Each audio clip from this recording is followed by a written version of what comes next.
I'm very excited about this session. I was fortunate enough to meet Brett KenCairn, who I'll introduce in just a second here.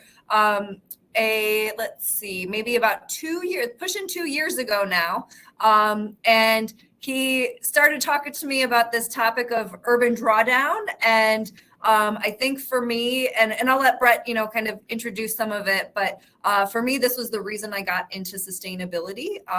It's kind of that closed loop and really working in balance with nature. And I think what you will hopefully see today is a great example of how, we've got some leaders, not only nationally, but here in the state of Ohio and here locally in our own backyards who are really starting to, take a leadership role in moving some of these forward, piloting some things, learning some things so that we can really start to scale up and make some big impacts.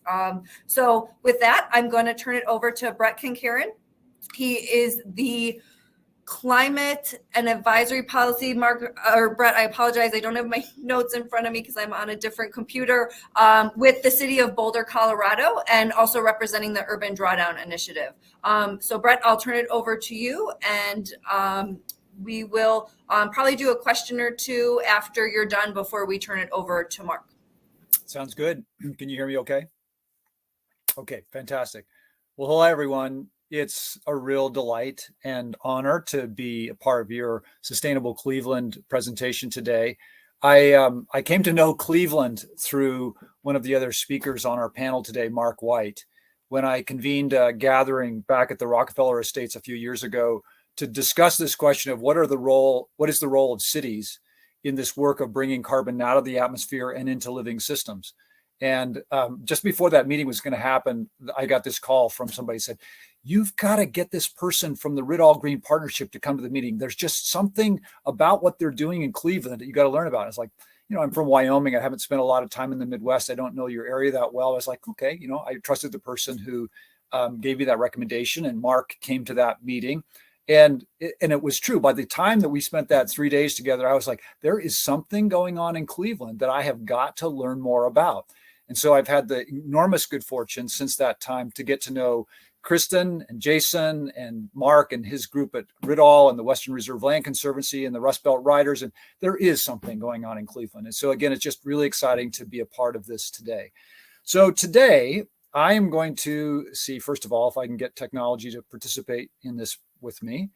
I'm going to show you a few slides and talk a little bit about carbon. Actually, we're going to talk a lot about carbon and why carbon should be reframed as not the villain in the story of climate change, but actually the critical resource that we need to learn how to capture more of and strategically manage into the living systems around us and in our environments, because it is going to be one of the most critical building blocks to a better, more sustainable, more resilient world. So let's see if this will advance now.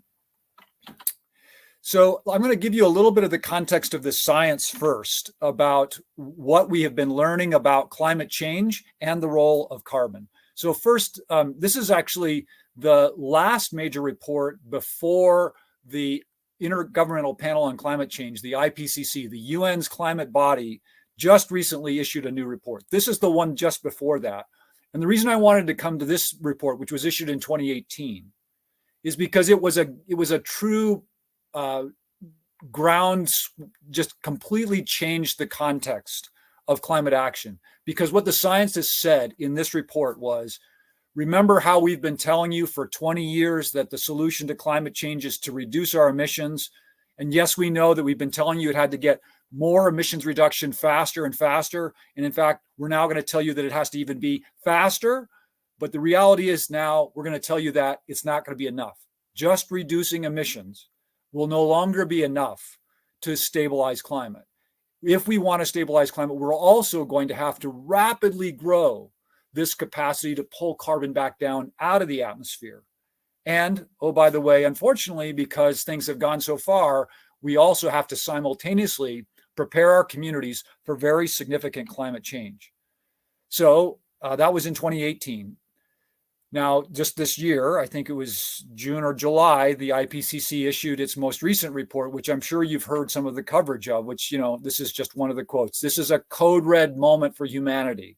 Like, if we don't really get on top of this really, really soon, we will be facing conditions where many places around the planet will no longer be habitable for humans for parts or maybe all of the year.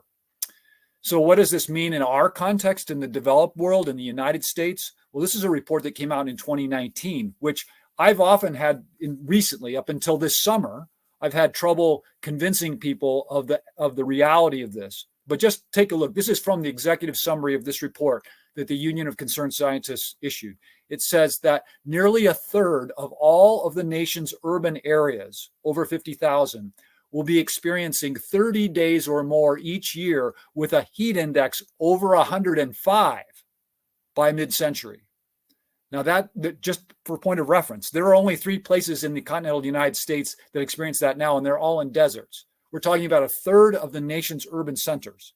So like I said, previously, it was hard to actually convince people that this was true. Now, after this summer, where it got to be 122 in British Columbia, of all places, we're starting to realize that this is a reality we have to start preparing for. Okay, so let's just say we're now serious. We're in. We're going to do something about this. How do we do something about this? Well, this is the curve upon which almost all of our previous climate action strategies were based. And it was the causation curve. It was to say, okay, what's causing climate change? Well, let me show you. So that pink line is the atmospheric carbon, the amount of CO2 molecules floating in the atmosphere. The blue line is emissions from burning fossil fuels. And as you can see, around the time of the Industrial Revolution, 1870-ish, that starts to really take off. And it seems to map very nicely the emissions that are in the atmosphere. So, boom, here we go. There's the cause. It's the emissions from burning fossil fuels. In just the last couple of years, we're starting to realize that, yes, that is true, but there is something else embedded in that atmospheric CO2 curve. And it happens to be how we've managed land. Because simultaneously, of course, to the Industrial Revolution is the agricultural revolution, the revolution in terms of the kinds of mechanization we've brought to farming, to forestry, to land management in general. And that has significantly decarbonized living systems. And in fact, a report that just came out, a study, an analysis that came out this summer, was kind of beautifully remapped this. So look at this curve below. Remember what I just showed you, this curve? Well, now look at this curve. This is the amount of carbon being released from soils. And that the bottom line, those 500,000, 1,500, that's years. So that's year 500, year 1000 AD, year 1500 AD. And yep, just about the time of the Industrial Revolution, you start to see this massive release of soil carbon, over 133 billion tons of it, gigatons of it, over the last 12,000 years, a whole bunch of it just in the last 120 to 50 years. So what we're saying here is that we have been not just burning fossil fuels, we have been decarbonizing living systems. And that one of the keys to stabilizing climate is to recarbonize our living systems, both the sort of larger landscapes we might think of, but also our urban living systems as well. And so this gets back again to this issue that carbon is not the villain. It's actually the cornerstone of all life. You and I are not only made of carbon, that's our structural foundation, but we actually consume carbon multiple times a day, as well as excrete it and send it all around. It is like the centerpiece of our organic life. It's also very interesting to note that carbon and water have a very strong affinity towards each other. And so the more carbon, for example, that we can get back into the ground, the more water that ground can hold. And as we all know, especially in the landscapes that you live in, not only are we going to be dealing with more heat, we're going to be dealing with more water. And so we're going to need to be figuring out ways to not only buffer heat, like changing through transpiration and things, the heat cycles, but we're also going to have to try to hold and manage more water. And carbon is a key to doing that. So what we're really talking about is how we enhance recarbonized living systems. And in doing so, We can create more shade. Obviously, we can grow more trees more quickly. We can actually retain more water. We can, through the structures of living systems that we create, manage some of these extremes like turbulence that we're going to see. We can also improve biodiversity, which the unseen workforce of climate stabilization is all the rest of the living world that's out there doing work for us, and work with us, I should say. And then, of course, things like detoxifying lead and a whole bunch of other things that if we manage carbon correctly, we can do. And then I would say, in a sense, the capture of carbon, which has been kind of the preoccupation for a lot of people, is really almost the byproduct of all these other things that we're doing with that carbon. So really where we're going here is to sort of change the paradigm of thought. Carbon has been thought of as the problem. We now need to think about carbon as a part of the solution, and that our strategies about how we're going to capture and use carbon are now critical. So again, this was actually validated by the science. Remember that 1.5 degree report that I mentioned that came out in 2018? So in 2019, the same UN body of climate scientists said, remember how we told you last year that we now have to draw down a whole bunch of carbon? Well, the only way we actually know how to do that at scale anytime soon is through working with living systems, with the land, with the aquatic systems, so that we need to be focusing much more on that. So there's a whole new field now. It's called natural climate solutions. Sometimes you'll hear it be called nature-based solutions, around how we actually work with and manage living systems to do this. And the science would suggest that something like a third of all the climate action that we need to accomplish in the next 10 years can be done through this working with living systems. So in a sense, what we're saying is our most important ally in stabilizing climate is the planet itself. Now, I do want to say that in this context of thinking about stabilizing climate and what climate action is, that many of us, and I'm glad Ollie's on this call, I'm sure he has views on this as well, but we have really been redefining climate action. In the past, climate action was entirely about just how we manage emissions, and that meant it was largely about how we were changing our energy systems. Well, I think for most of us in the field now, that's too limited a scope. It is actually now, climate action must encompass not only that emissions management, that carbon management, but also preparing for climate change, adaptation and resilience, and doing so in a way that addresses the historical inequities that have been, as we know, now starting to become much more apparent. So let's talk about the mitigation aspect. Well, believe it or not, urban forests, now, and that's when I say urban, I mean trees in any context in which there's settlement of human beings of more 1,500 people or more. Trees in that context are sequestering 15% of all the carbon that forests are bringing down in the continental United States are in settlement forests. So while, of course, you think about huge forests across large areas taking down a lot of carbon, they do. But as it turns out, we bring a whole lot of that carbon into into urban settings, partly because we have more water and we can grow trees faster. It's also, let's talk about carbon in terms of resilience. The more we can grow vegetation in a strategic way, the more we can use that vegetation to create heating or sort of cooling zones, and in this case, corridors. And then those corridors of cooling can actually also be very important for biodiversity, for stormwater management, and a whole bunch of other elements. I love this piece. This actually came out this year in the New York Times. Like, what technology could we use that could reduce heat deaths? What about trees? Actually, it's one of the best strategies that we can use. And then what about equity? Well, this is where, like, I talk to people all over the country all the time, and I always talk about Cleveland. Like, you are doing so much really interesting work in Cleveland around things like the Rid-All Green Partnership, where what is Rid-All Green Partnership? They are managing carbon through the food waste, through wood waste. They are turning it into nutrient-dense food. They are feeding the community in ways that often don't have access to fresh, healthy food. They are also now moving into urban forestry. They've been talking about working on sort of urban landscapes management. They are becoming the consummate carbon managers. So I think that you really are in Cleveland creating templates and models that a lot of other places are going to be very interested in. So let's just talk very quickly about what is this field of sort of natural climate solutions in the urban context. So we've said that there's essentially 5 major sort of landscape types that we need to be thinking about managing in this way. That is greenways and riparian zones, urban forests, parks and grassland turf areas, agricultural systems, and then the coastal zones, we have these what we call blue carbon or aquatic zones. And then you'll notice, I know that, again, this is an area that Kristen and a lot of you in Cleveland are working hard on in terms of organics management, food waste and so on. That's really in the center of these natural systems because carbon flows in and out of those. And the more of that carbon that, say, for example, tree thinnings and things that we capture and circulate back into that system, the more it actually can be used to enhance those systems, to draw more carbon down, to create more shade, to absorb more stormwater. So these are sort of self-reinforcing systems if we work them in the right way. Now let's talk about biochar. So we'll sort of close out here by talking about biochar. I mean, I could talk for hours about it. It's a fascinating material.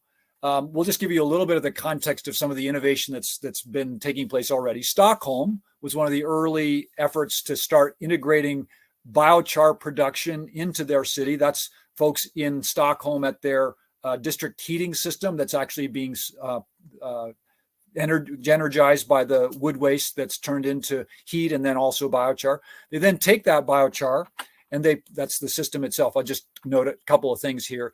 The shed structure behind is where they've stored their wood waste. You can see some in the foreground as well. Those super sacks on the right are actually where they're catching the biochar that's being produced by this thing that's producing heat. So this is a very good carbon balance because they're using all that heat to displace natural gas. Then they're taking that biochar and then they're putting the biochar into their urban tree planting zones.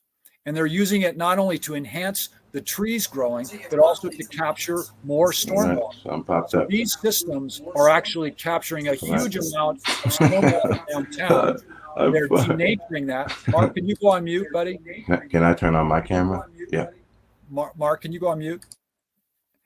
They're capturing that water downtown. And then what's really amazing is that through these sort of stormwater retention basins that are also planted, they're creating shade, and that biochar is actually accelerating their tree growth, something like 20 to 30%, and has reduced the mortality in their urban trees by another 15 or 20%. So it's been a really win-win situation all the way around.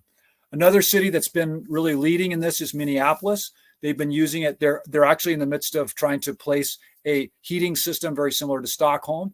Meanwhile, they're also directing that biochar into a compost facility where they're blending that biochar and compost together and using it in urban ag. They've been doing a lot of work with some of the upper Great Lakes area tribes who have been growing a whole bunch of food for years. And they're actually seeing, you can see the difference in the two corns, one on the left, or I'm sorry, the right, grown with biochar and the other that was without. So they're seeing a lot of interesting and positive responses in their agriculture as well.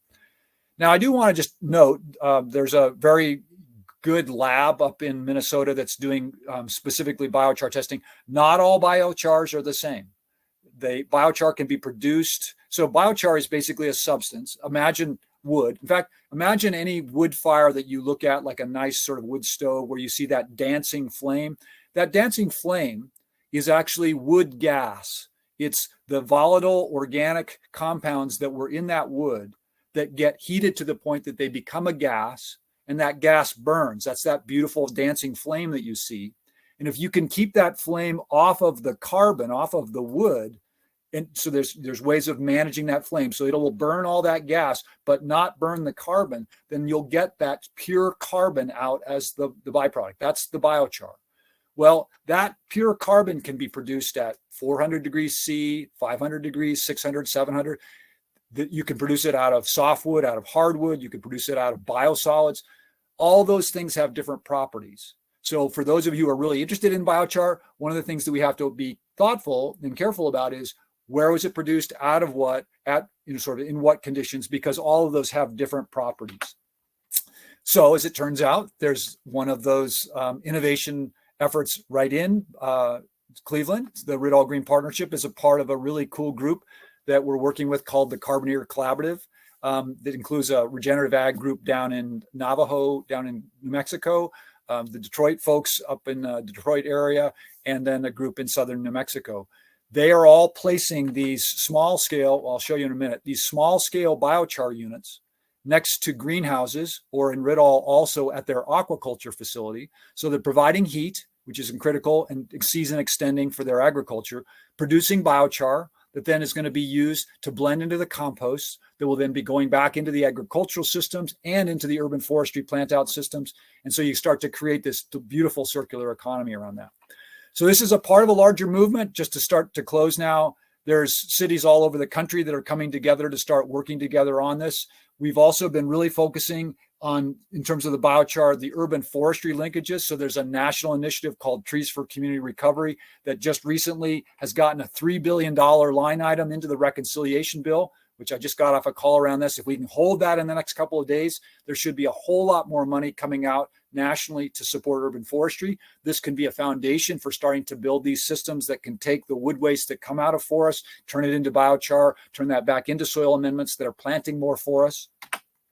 And what you then start to see is this kind of beautiful circular economy, from tree planting to the forest biomass that comes from trimming them. That unit on the right, down in the lower right, is the actual pyrolysis biochar production unit that Rittal is going to be getting. It'll then blend that with their composting operation. That's Marc White right there down at the Rittal compound down in the Triangle with their composting facility. And then that goes back into tree planting.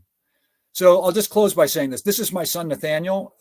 We are doing work with biochar also. This is out on a piece of agricultural land that our city owns. You can see it was not in good condition in 2018.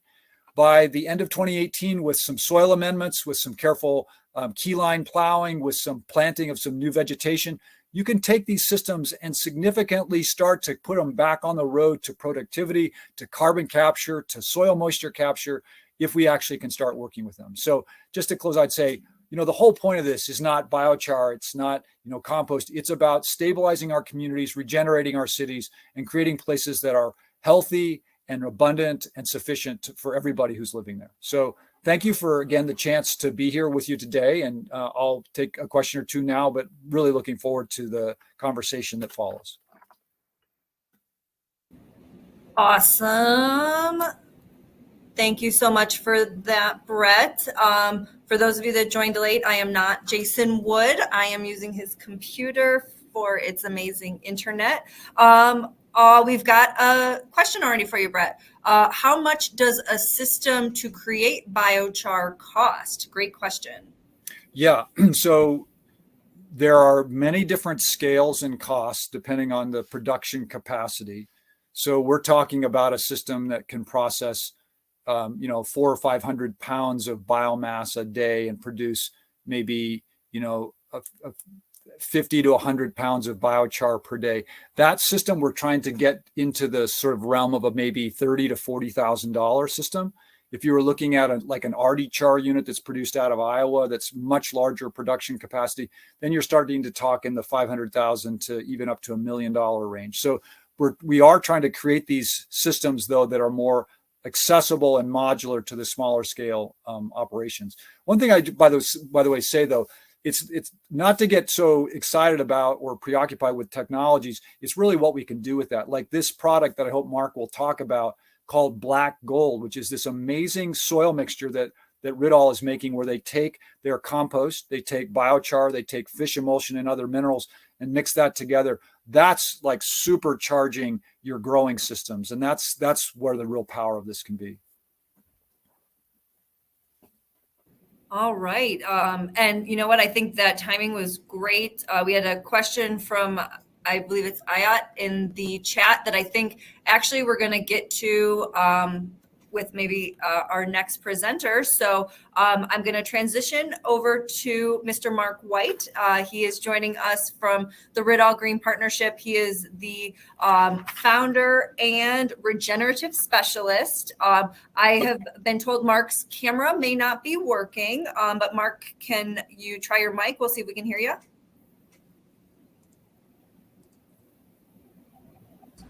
All right, can you hear me? Loud and clear, loud and clear. You're coming in real good. Okay, So thank Marc, you very I'll turn it much. over to you. I'm extremely, everything is good, thank you. Extremely apologetic about the technical difficulty. I don't know if any of you are familiar with me, but again, my name is Marc White. One of the founding partners of Rittal Green Partnership, and I'm thankful and grateful for this opportunity to be here today.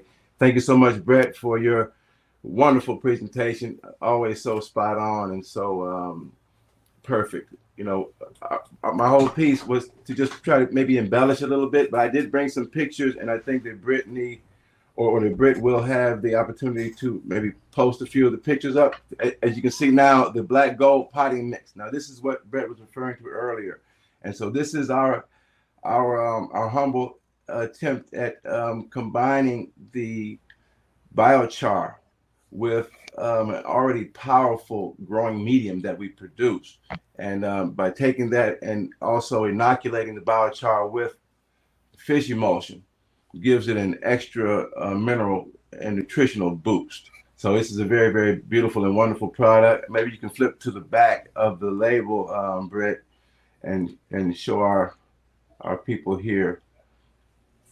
Right, and so again, maybe if you can zoom in yourselves and kind of see, it's very, very, very specific and very friendly.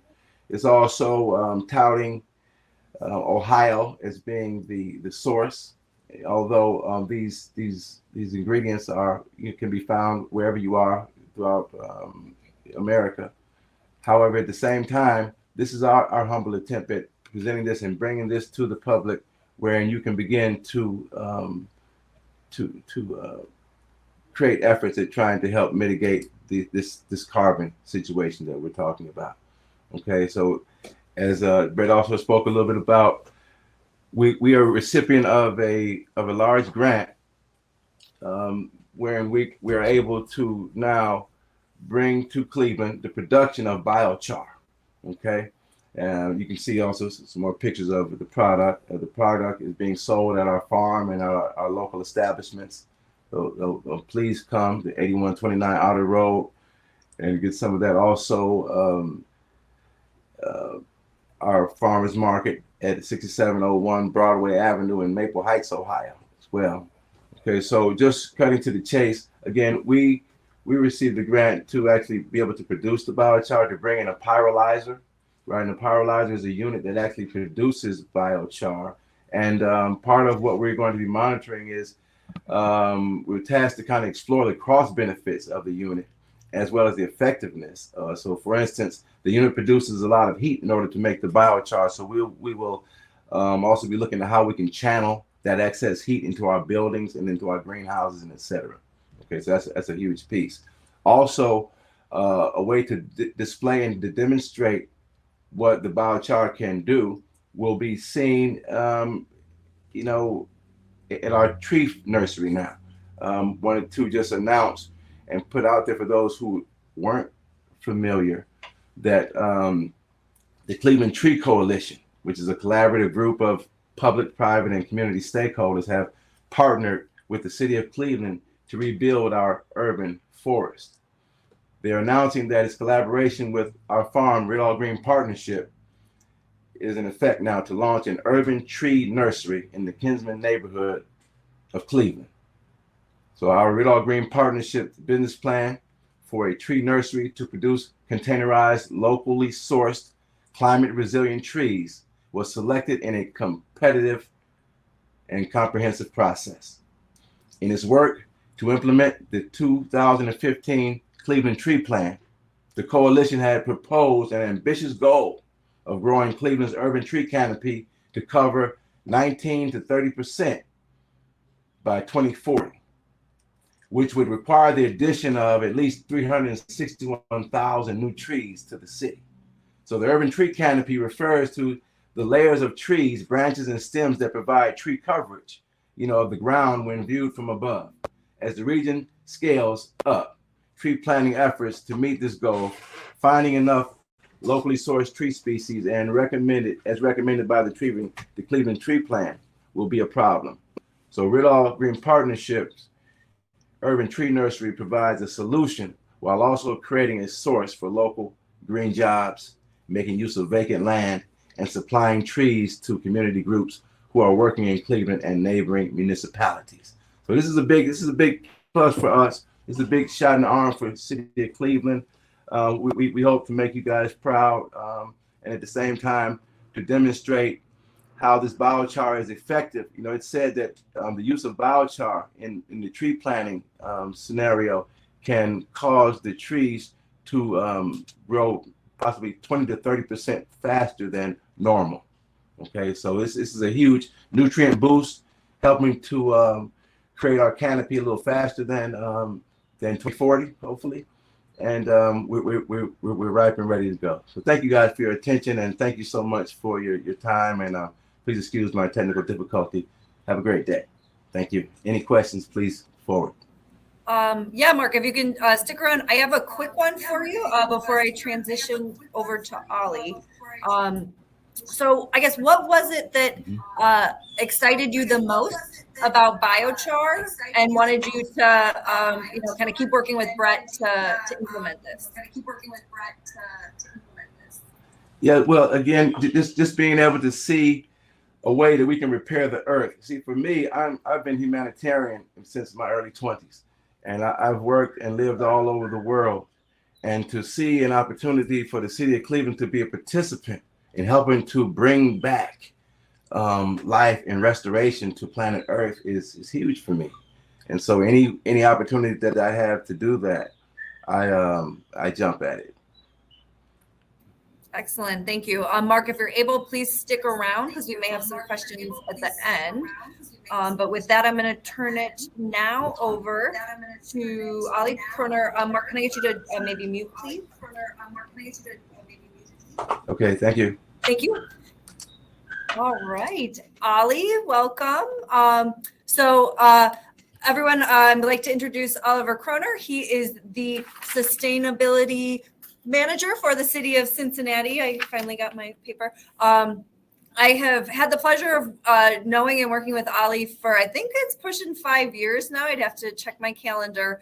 I think through the Urban Sustainability Directors Network, I've gotten to connect with Ollie and the rest of the Cincinnati team. I think they are a great peer city for Cleveland in a number of ways. One, we get to learn a lot from each other. I think there's a great sense of just camaraderie because we're all kind of dealing with some of the same challenges at the municipal level. I also, I shared this with Ollie earlier, so I'm comfortable sharing it now. I feel like Cincinnati really keeps us on our toes as well.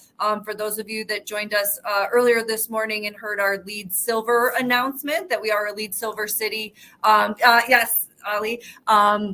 Cincinnati has already achieved that. So in many ways, they set the bar for us, and we try to match that. And I feel like what Ollie's going to share today is kind of an example of that. I think Mark has demonstrated a pilot where we're going to test some things, and hopefully Ollie's going to show you kind of a vision of where we hope to get to in Cleveland as well. So with that, Ollie, I'll turn it over to you, and you're sharing some slides as well, right? I will try to, yeah. Awesome. Thanks, Kristen. Hi, Cleveland. Hi from down south here in Cincy. You all have been great partners along the way. And one of the fun things about this field of work and this job is that it really is about tuning into sessions like this, hearing what other people are working on, hearing about the science, and then thinking about how it could practically apply at home. And this is a project that highlights that exactly. I am having a little bit of trouble sharing here. I might ask for you to share my slides. Let's see if this works. Hey, wait a second here. Is that working? Yes, we can see that. Great. So really, I have to tip my hat to Brett, because it was in a session of USDN, the Urban Sustainability Directors Network, a couple years ago, where I joined a session that he was putting together focusing on drawdown. And Brett, I find you to be one of the clearest thinkers and communicators around this topic. And it was very inspiring and inspired me to learn more about the topic. In fact, I had the opportunity to go to Sweden and tour some of the work you're talking about. And now we are trying to stand up a program here. So just for some context, this probably sounds familiar to many of you, maybe not to Brett. In the Midwest, broadly speaking, we are getting hotter and we are getting wetter. And one thing that might be a little bit different about Cincinnati than Cleveland is that we are very hilly. So when we see these giant storm events, and we're seeing more and more of them, these giant hills create a lot of runoff. And when they become saturated, they slip. So we're seeing a scourge of landslides. And to compound things, we have a very old sewer system. It's a combined sewer system. So when we have these hyper-localized storm bursts, it's very easy for our sewer system to become overwhelmed, and the stormwater mixes with raw sewage, and this can spill out into public waterways, into communities, and in some cases force sewage into people's basements in the form of sewer backups. And in the last decade or so, this has been about $130 million problem. I have this picture of a landslide here. Just a couple weeks ago, we wrapped up hillside stabilization efforts to the tune of $17 million. That $17 million had to be borrowed from another fund that was supposed to cover the cost of our new police headquarters. So we are very much in a place already today where the climate crisis is interfering with core governmental operations. And this week at City Council, there will be conversations around where to find funds to pay for this police headquarters. And with such a giant cost to budget, cost to quality of life, this is front and center for our city government. And so we have developed what we call the Green Cincinnati Plan. This is our climate action plan, a collection of 80 strategies to reduce our carbon emissions 80% by 2050, focusing on the different themes you see here before you, with themes of sustainability, equity, and resilience, which I think we also heard from Brett's opening remarks. And to touch on the intersection of these issues, I don't think there's a better example than our urban heat problems. On the left here, you see a map of our urban heat islands. So these are pockets of the community that, due to development and topography, experience higher levels of heat during heat events. And it's almost a 10-degree difference along that central corridor there. That just so happens to be the Mill Creek, if you're familiar with Cincinnati, which was renamed the Mill Creek back in the city's early days to attract industrial activity to the city of Cincinnati, to attract jobs and economic development. Here we are 100, 150 years later. This remains a corridor of environmental justice issues and inequity issues. On the right, you see a map of our tree canopy. So Cincinnati has about a 38, 39% tree canopy as a city as a whole. And for a long time, we've strived for a 40% coverage. But when we took a closer look at this and look at the breakdown from neighborhood to neighborhood, you can see that some communities have almost 70% tree coverage, while others in the urban core who happen to be experiencing these high levels of urban heat have under 10%. So this caused the city to rethink its sustainability, resilience, and equity strategies and focus on minimum tree coverage in residential areas. So now we have a 30% minimum for residential communities, and they receive targeted tree planting prior to other pockets of the city. And like Cleveland, like other cities, trees are a critical carbon mitigation strategy and climate adaptation strategy. In Cincinnati, we have what we call a street tree assessment, where every property owner pays a small fee in order to fund street tree planting. And that has helped plant and maintain 85,000 street trees across the city of Cincinnati. What has happened, however, is due to changing climate conditions, due to vehicle accidents, due to vandalism, we see a very high attrition rate for these trees.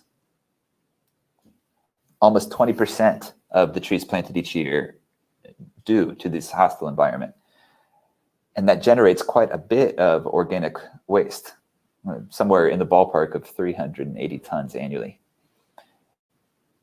And we do not, as a city, have a responsible way to handle this. And often that wood waste is not treated as an asset, it's treated as a liability. And in some cases, it is landfilled, particularly following these major storm events where we have a lot of limbs down. The limbs get mixed with other forms of waste, plastic in the roadway, and can't be composted responsibly. So learning from other cities, learning from other models around the world, we are now in the process of attempting to stand up a closed loop wood chip to biochar and compost program with our parks department to capture all of that organic wood debris, send it through a biochar processor, and Brett talked about a few of them, as did Mark. We are looking at an RD system. We've spec'd it out that will handle that wood waste and convert it into a biochar product to be used in a few different ways. So this has been covered a little bit already, but what actually is biochar? It's a charcoal-like substance that's created when you expose organic waste to high heat and anaerobic conditions. You think of something like charcoal, right? That can be mixed with soil as a soil amendment and has numerous benefits. So just like charcoal, it's very porous, right? So that means when we have these big storm events, it soaks up that moisture from the soil.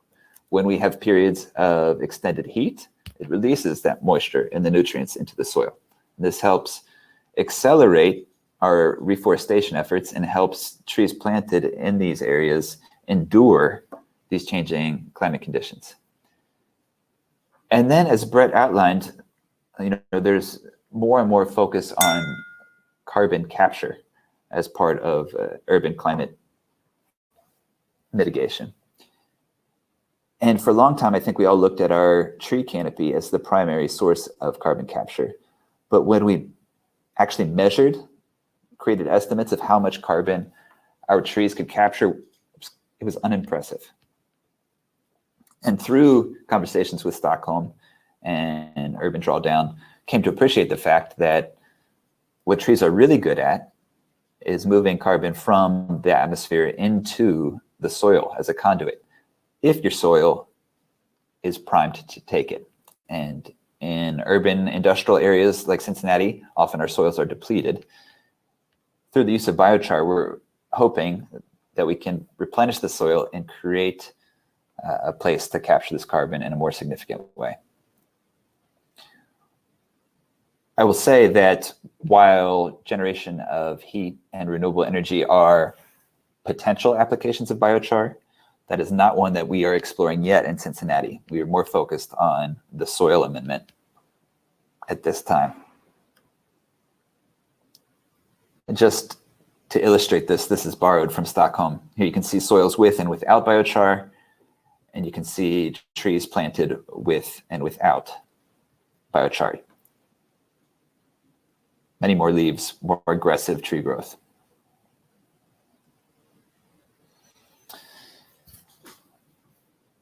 And to stand this up, we've entered into a deal with our Metropolitan Sewer District. MSD is under federal consent decree to reduce the number of those combined sewer overflows, those stormwater backups, sewer backups that I outlined at the beginning. And to do so, they're undergoing a massive investment in green infrastructure. This rendering here is of the Lick Run Greenway, which we believe is the largest green infrastructure project in America now. $900 million, 1.5 miles of what used to be a big industrialized pipe that received the stormwater before sending it to the creek, daylighting that pipe and turning it into an urban greenway that will be a tool for community development and capture something to the tune of about 850 million gallons of stormwater annually. MSD has agreed to help us finance our biochar initiative through the purchase of the soil supplement. So all of these trees in the rendering are not yet planted. And in planting these, they will be the first large-scale pilot of biochar technology to aid stormwater capture, to attempt to rethink how we handle stormwater as a city. So in addition to MSD's use for stormwater capture, the soil supplement will now be used for the street tree planting that I outlined as well.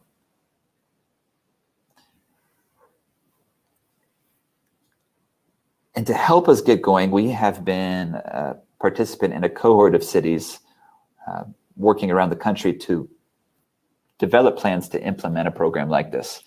So we are one of 10 cities selected by Bloomberg Philanthropies to receive some coaching around what a program could look like.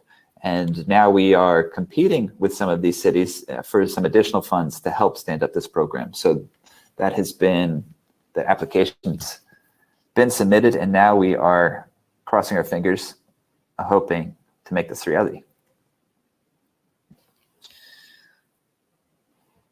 Closing thoughts here. 70% of the world's carbon emissions come from cities now. And some people can point to cities and say, well, clearly they're the source of the problem.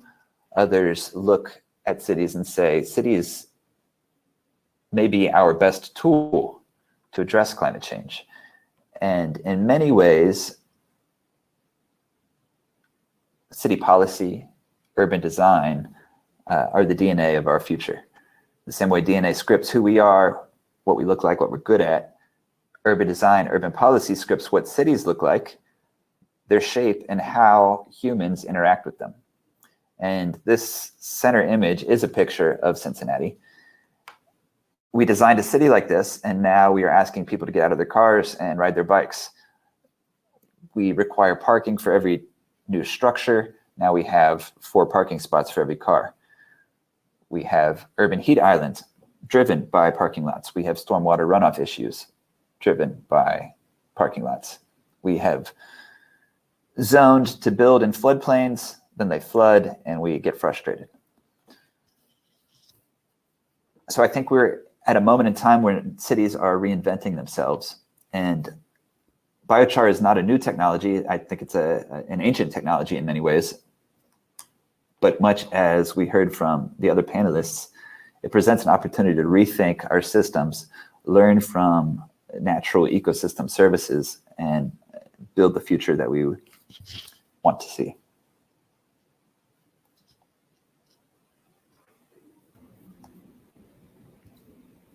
Wonderful. Ali, I want to thank you for that presentation. Quick thumbs up if you can hear me, Ali. Okay, great. My screen is frozen a little. So I think that was a really great way to kind of wrap things up for this, for the presentations of this session. Really, I think helping to connect some of the dots. And I appreciated your kind of closing point about the role that cities have to play. I think that's been a theme throughout our whole summit, even starting with our keynote.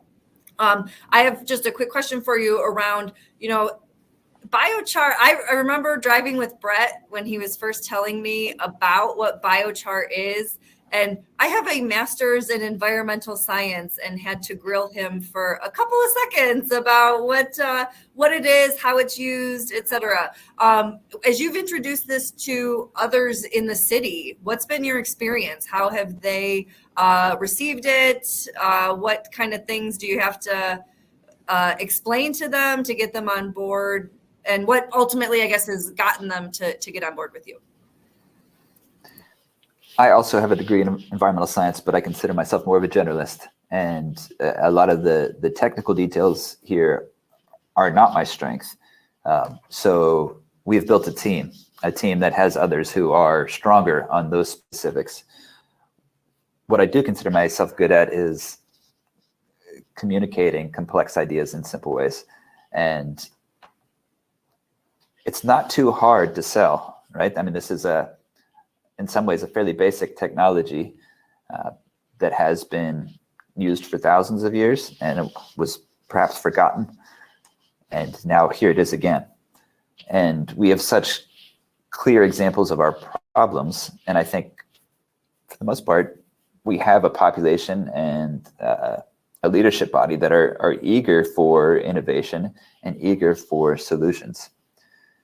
And so here we have an opportunity to stand up a pilot and try something that is systematically different than the approach we have been trying for decades now, both around tree planting and stormwater management. So two hot topic issues, we have one solution that helps address both.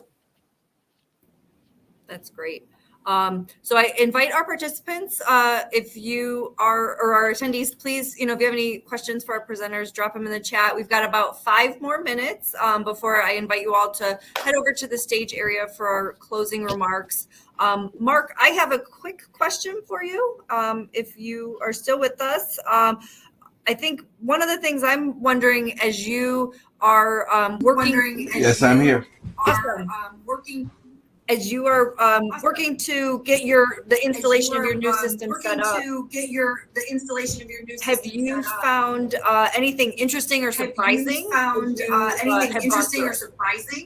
you have gone through it?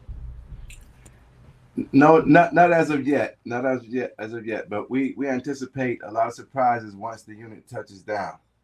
Okay, and so the preparation is not so problematic or laden with any surprises. However, we do anticipate surprises once it touches down. And this is also why I did ask and inquire of Ollie for us to be able to come out there and to look at you guys' unit and some of the things that have been done thus far. Because it's very, very impressive what you guys are doing in Cincinnati. I love that, and I would love to be able to see firsthand so we can bring some of that expertise back here to Cleveland. Awesome. Right back at you, Marc. We'd love to see what you're working on. Yeah, please do.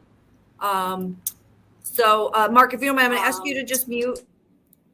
Perfect, thank you. So I think our final question before we close out probably is going to be for you, Brett. It was in our chat because I think you are what I consider the end-all be-all expert on all things biochar, or at least you're my end-all be-all expert on biochar. What gases are produced and released during pyrolysis, and what's the impact on our environment? Because I think that's a great question. Thank you, Andrea. Oh yeah, we'll unmute you. Give me 1 second, Brett.